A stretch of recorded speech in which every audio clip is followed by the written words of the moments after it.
మీకు మనుషులు ముఖ్యమా దేవుడు ముఖ్యమా సార్? దేవుడే ముఖ్యం సార్. మనుషులు కాదు కాదు సార్. మీ ఇంట్లో వాళ్ళు ముఖ్యమా దేవుడు ముఖ్యమా సార్? నాకు దేవుడే ముఖ్యం సార్. ఇంట్లో వాళ్ళని కూడా లెక్క చేయరు. లెక్క చేస్తాను సార్, ప్రేమిస్తాను, బట్ నాకు దేవుడు ఎక్కువ. దేవుడే ఎక్కువ. ఒకవేళ ఈ మాట మీ భార్య కావచ్చు, మీ పిల్లలు కావచ్చు వింటే మా నాన్నకి ఇంత మూర్ఖుడా అని చెప్పేసి అనుకోరంటారా? అనుకున్నా నేను ఇబ్బంది పడను సార్. వాళ్ళు అసలు అర్థం చేసుకోగలరు. వాళ్ళకి కూడా నేను ఇంపార్టెంట్ కాదు, వాళ్ళకి దేవుడే ముఖ్యం. ప్రేమతో నన్ను ఇబ్బంది పెట్టకుండా నన్ను చూసుకుంటాడు అని చెప్పేసి కలకాలం జీవితాంతం ఉండాలి ఈయన తోటి అని చెప్పేసి మిమ్మల్ని నమ్మి వచ్చినటువంటి మీ భార్యను మీరు పూర్తి స్థాయిలో దేవుడితో కంపేర్ చేస్తే మొక్కరు, పూజించరు, ఆరాధించరు, గౌరవించరు, ప్రేమించరు.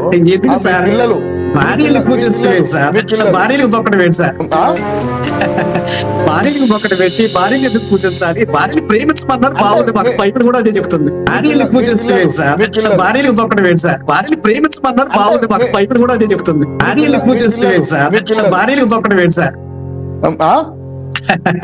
భార్యలు బొక్కట పెట్టి భార్యలు ఎందుకు పూజించాలి? భార్యలు ప్రేమించమన్నారు, బాగుంది, మాకు బైబిల్ కూడా అదే చెప్తుంది. ఇప్పుడు మీరు చెప్పేటటువంటి అంశాలల్లో క్లియర్ గా గమనిస్తే కనుక అంటే స్త్రీని మీరు ఏ విధంగా తొక్కాలో ఆ విధంగా దొక్కేటటువంటి ప్రయత్నాలు చేస్తారు. లోతు విషయంలో కావచ్చు, మర్యాద విషయంలో కావచ్చు. ఇప్పుడు సాక్షాత్తు నేను మీ సతీమణి గారి గురించి ప్రస్తావించినప్పుడు కూడా మీరు అదే అంటారు. బైబిల్ కి ప్రాధాన్యత ఇస్తాను అండ్ దేవుడికి ప్రాధాన్యత ఇస్తాను.